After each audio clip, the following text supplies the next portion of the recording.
Welcome to the Deep Dive. Today, we're tackling something that, well, it touches pretty much every corner of our lives, the power of positive thinking.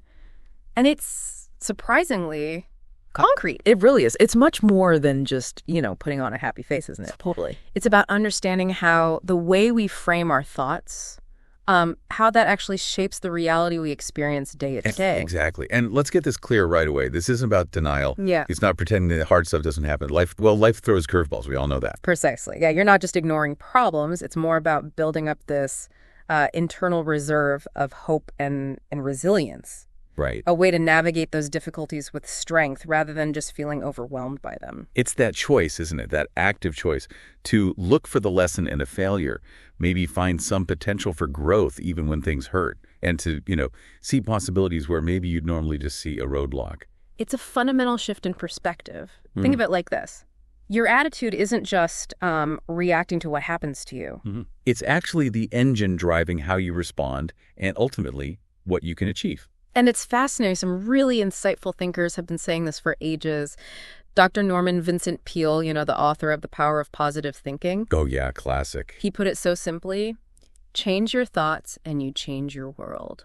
That really sums up what we're digging into today, I think. It does. And to really get into that idea, changing your thoughts, let's maybe clarify what positive thinking really means in practice. Yeah. Because it's easy to misunderstand. Absolutely. Like we said, it's not demanding perfection or pretending everything's wonderful all the time. That's just not realistic. Yeah. It's more about consistently choosing to nurture that sense of hope, that inner strength that lets us face life's ups and downs and, bounce back. That bounce back ability, resilience, mental toughness, whatever you call it, it's so vital. Yeah. And really, at its heart, positive thinking means deliberately guiding your focus, pointing it towards solutions, towards lessons learned, and towards understanding that actually growth often comes from those tough times. Okay, so actively shaping our perspective. That can feel a bit abstract, maybe, but the science, the actual evidence behind this is getting really compelling. Oh, definitely. This isn't just wishful thinking. Right. The research in this area is pretty solid now. You see these consistent links between having a positive outlook and, actual improvements in well-being. And not just feeling better emotionally, right? There are physical benefits too. Exactly. Tangible stuff like better cardiovascular health, even a stronger immune response. It's quite remarkable. And beyond the physical, where it impacts our mental resilience too. Less stress. Significantly. Lower reported stress, less anxiety.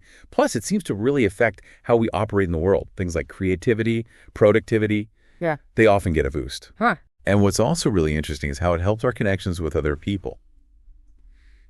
Optimism, enthusiasm people are generally drawn to that. Sure. So it can lead to stronger relationships, better social support, and, believe it or not, some studies even suggest a link between a positive outlook and, living longer. Wow. It's like this internal shift just sets off a whole chain reaction of good things. Sort of, yeah. When we think more positively, our brain chemistry actually changes. Release of serotonin, dopamine. That's the idea. Those feel-good neurotransmitters, they don't just lift your mood. They have these wider physiological effects. Think steadier heart rate, maybe even better sleep patterns. Ah, okay. It becomes this positive cycle, you see. A positive inner state helps you cope better, maybe adopt healthier habits, which then reinforces that positive outlook. It really shows how much our inner world shapes our outer one. To make this even clearer, maybe some real-world examples would help, like Oprah Winfrey. Her story is just incredible. Yeah, absolutely. Coming from such intense hardship, poverty, trauma, and becoming this global force. Yeah. What often comes up is her unwavering belief in a better future, even when things looked bleakest. That conviction. Yeah. That refusal to let her past define her. It seems like that positive mindset was absolutely key to navigating all those obstacles. Or think about Thomas Edison, the light bulb guy. Right. How many tries did he have? All thousands. Exactly. Most people would have just given up, felt crushed by all those failures. But he didn't see them as failures, did he? That's the famous quote. He saw them as learning steps. Yeah, finding ways that didn't work. Precisely. Guiding him closer to what would work. That's just a perfect illustration of a positive mindset in action. It wasn't denying the struggle. No. It was reframing it as part of the journey. So these aren't just, nice stories. They really show how our interpretation, our mindset, affects our ability to push through. Which brings us to the big question. How do we actually do this? How do we cultivate this mindset ourselves? That's it. Moving from knowing about it to, well, actually applying it. And there's some very practical, concrete things you can start doing. Okay, let's get practical. First up, something that sounds simple, but seems really effective. Gratitude. Yes, gratitude. Consciously focusing on and appreciating the good things in your life. Big or small, doesn't matter. And doing it regularly is key. Yeah, making it a habit really makes a difference. Maybe taking a moment in the morning or reflecting at night on a few things you're thankful for. Like literally writing them down. Writing them down, just thinking about them consciously. It shifts your focus away from maybe what's lacking towards what you do have. It builds contentment. Okay. Gratitude. What's next? Affirmations. I hear that term a lot. Affirmations, right? These are basically positive statements about yourself, your capabilities, your worth, that you repeat intentionally. Like mantras. Sort of, yeah. The idea is that consistent repetition, especially if you genuinely try to feel the truth in them, can help reprogram that negative inner voice we all have. So saying things like, I am strong, or I am capable. Exactly. Or even, good things are coming my way. Starting the day with those can slowly build up your sense of self-belief. Makes sense. And what about our environment, the people we hang out with, the stuff we consume? Does that matter? Oh, massively. Think about it, the people you spend time with. Are they generally upbeat, supportive, or more negative, always complaining? And same with media, books, podcasts, news. Does it lift you up or drag you down?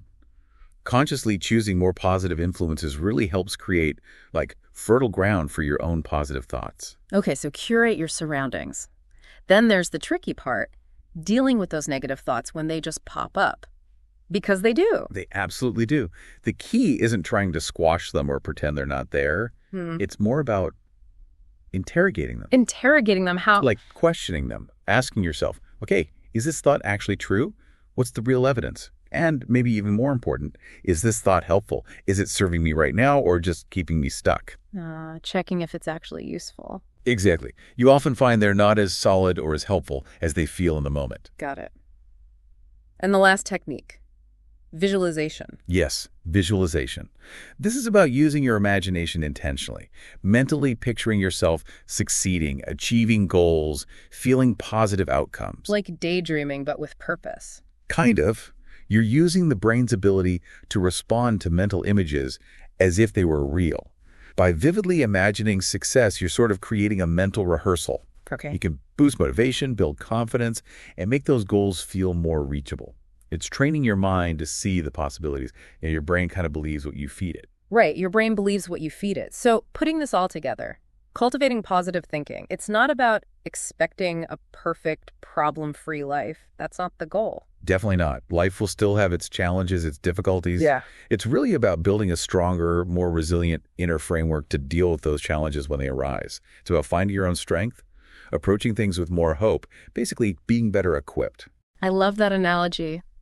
Your mind is like a garden. Ah, yes. Your thoughts are the seeds. You get to choose what you plant. You can let weeds, negativity, doubt take over, or you can intentionally plant and water seeds of, optimism, strength, belief in yourself. Cultivate the flowers, not the weeds. That's a really powerful way to frame it. And ultimately, that's the core message, isn't it? Making that ongoing choice.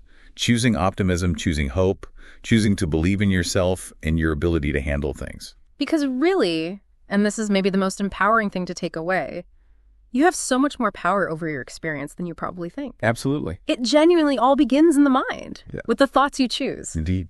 By actively working on your inner dialogue, you're actively shaping the world you perceive and interact with.